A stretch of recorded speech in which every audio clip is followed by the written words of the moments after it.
भया बिन होत न प्रीत, सुना है गरजने वाले बादल कभी बरसते नहीं।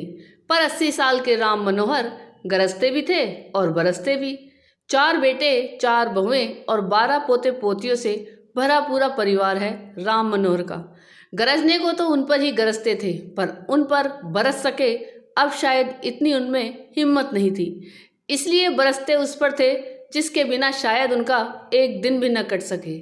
कहने को तो यह एक संयुक्त परिवार है, पर सबका चूल्हा चौका अलग है। राम मनोहर जाने किसके हिस्से में आते उन्हें खुद नहीं पता। जब बंटवारा हुआ था तब तो यही फैसला हुआ था कि हर बेटा 3 महीने अपने पिता को रखकर देखभाल करेगा।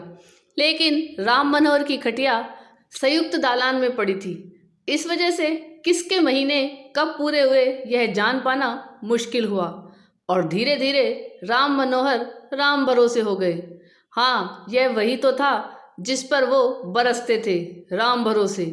15 साल का एक किशोर। जब राम मनोहर को मालूम हो गया कि सुबह शाम की रोटी के सिवा यहाँ उसे कोई नहीं पूछने वाला, तो एक लड़के को उन्होंने अपनी सेवा के लिए रख लिया। उसी दालान के कोने में वो भी चटाई बिछाकर सो जाता।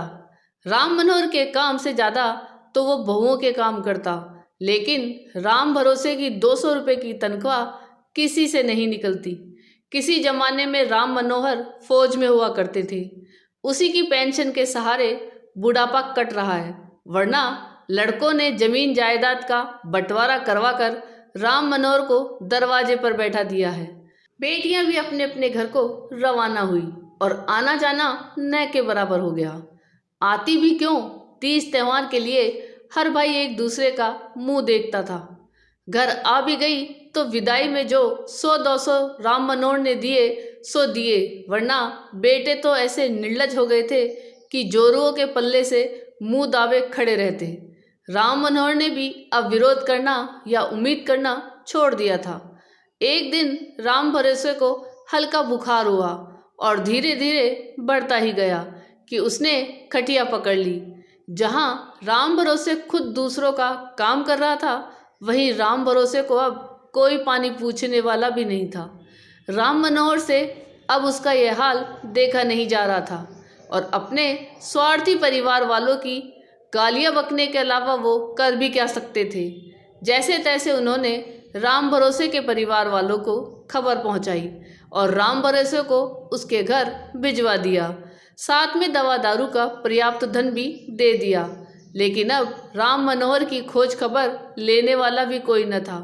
एक एक दिन बड़ी मुश्किल से कट रहा था, लेकिन घर वालों को तो जैसे कोई फर्क ही नहीं पड़ता था कि तभी राम भरोसे के जाने के तीसरे दिन एक लड़की दरवाजे पर आ खड़ी हो गई। उम्र होगी यही कोई 16 साल। राम मनोहर से बोली, बाबा, मैं राम भरोसे की बड़ी बहन रमणी हूँ।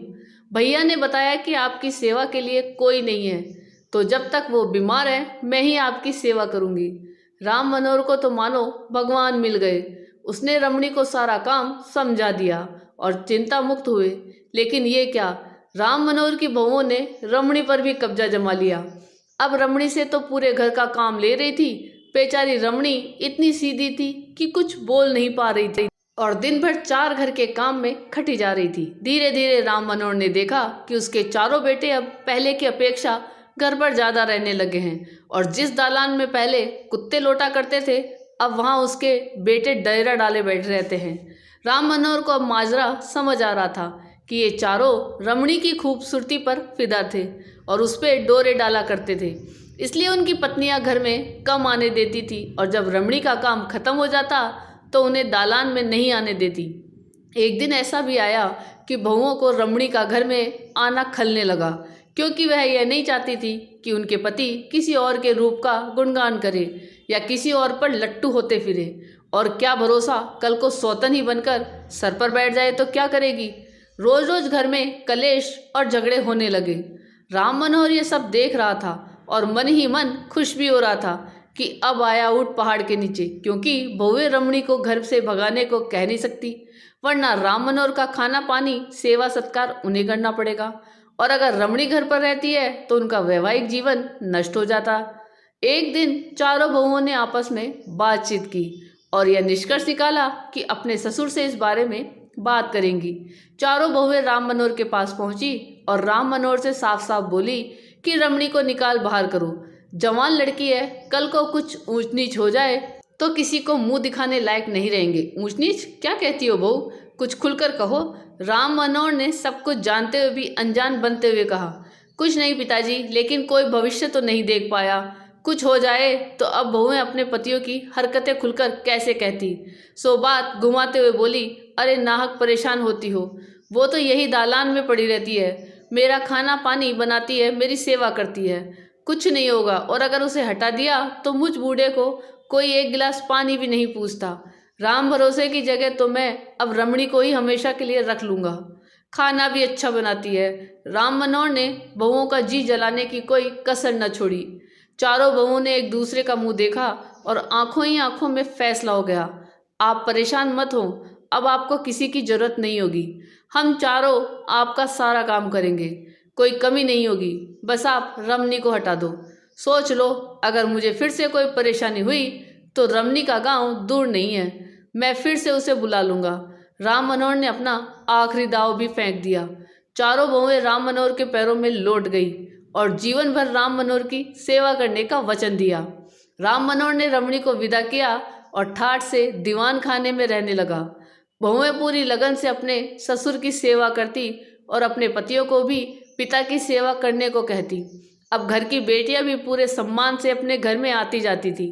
राम मनोहर आज भी रमणी को दिल से धन्यवाद देता है कि अगर रमणी ना आई होती तो उसका बुढ़ापा दालान में ही अनाथों की तरह बीत गया होता और उसकी बहुओं ने उसकी कभी सुध न ली होती।